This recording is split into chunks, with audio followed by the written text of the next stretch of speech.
when Rich Dad Poor Dad, I came out in 1997 and I said, your house is not an asset.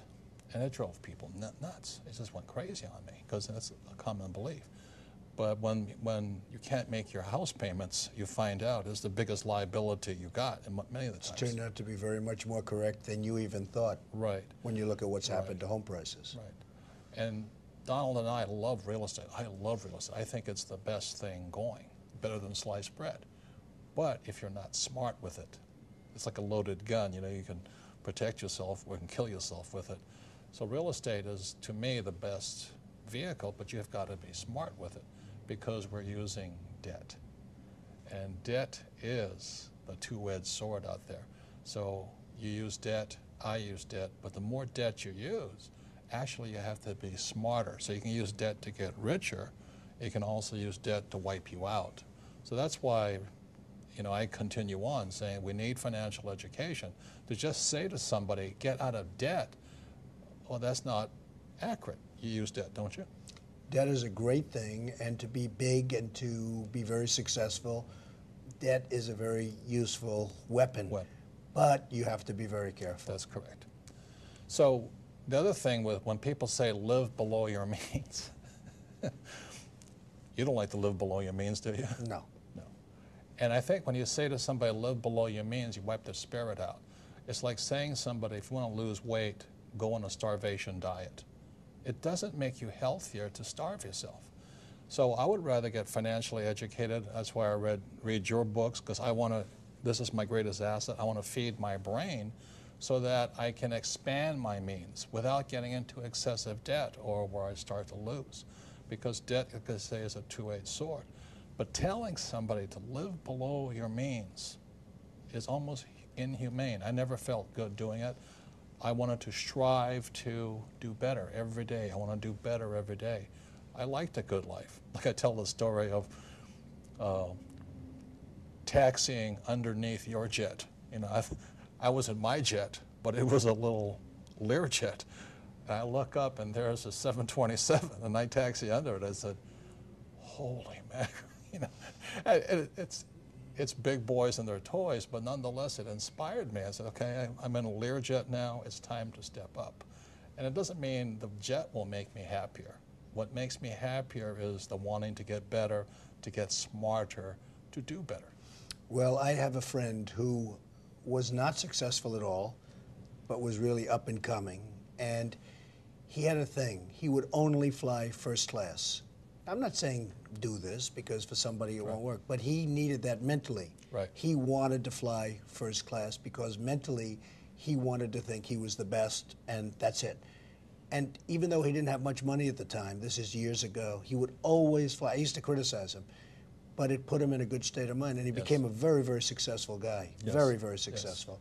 And I've always remembered that. He would never fly coach. He would always fly first class, even though he didn't have the means to fly. So, look, it's complicated, but whatever it takes to train that. Whatever makes you feel better about yourself, stronger, more confident, to want to do better. And I think really that's the issue. And we're at the stage of our lives right now, to ask for more is not really it, but to do better, to feel better about ourselves is still important. It is very important. Right. So that's why I don't like saying live below your means and scrimp and all that, because shopping is fun. Nice houses are fun. At the same time, you have to be very careful. Yes, but you have to be responsible about it. Correct. Like when you invited us up to your little duplex up here, whatever you call it, we walked up there, and I've never seen a two-story, entire floor home in New York City. And my wife Kim says, I never really want to live in a condo, but she says, Mr. Trump's house will do. And it is spectacular. You know what I mean? And it's... And yet I don't need that, Robert. Yes, I know. I don't need that. If I had one nice bedroom with a good television set and a nice bed, and you don't really need that. But it was in a building I built, and it was there for the taking, so I figured I might as well do it. And what have I done? Instead of selling the equivalent of 12 or 13 units, I kept them. And by keeping them, I have them. I didn't sell them. And that's okay. And it's become, a very valuable place. So I didn't need that. I don't need it now. but there's something nice about it. Right. And then that's my message is achieve it, and then you can take it or leave it. But if you don't achieve it, then it's always something away from you. So again, that's why I'd be redundant about this, living below your means. I don't think that makes your spirit happy. It kills your spirit. Also, if you don't have the financial education, when somebody says your house is an asset or these mutual funds are good or the stock will go up, and you don't know the difference between a good investment and a bad investment, because real estate can be a bad investment, stocks can be a bad investment. If you don't know good investment advice from bad investment advice, then you're going to get taken. This world is not kind, should we say.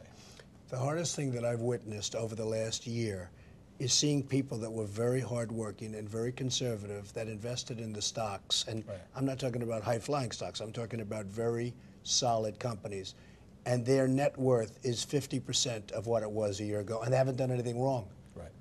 Now, they put their money in stocks, so I guess you could say that's wrong, but it's really not wrong. No. Because historically, that's been okay. Right. So they went into conservative stocks, and a year later, they're worth 50%, and all they've done is worked. And that's the hardest thing I've seen. That's tragedy. The thing that I want to say is this: you can invest in gold and lose money. You can invest in real estate and lose money. You can lose stocks and lose money. You can invest in oil and lose money. You can also make a lot of money in all those things.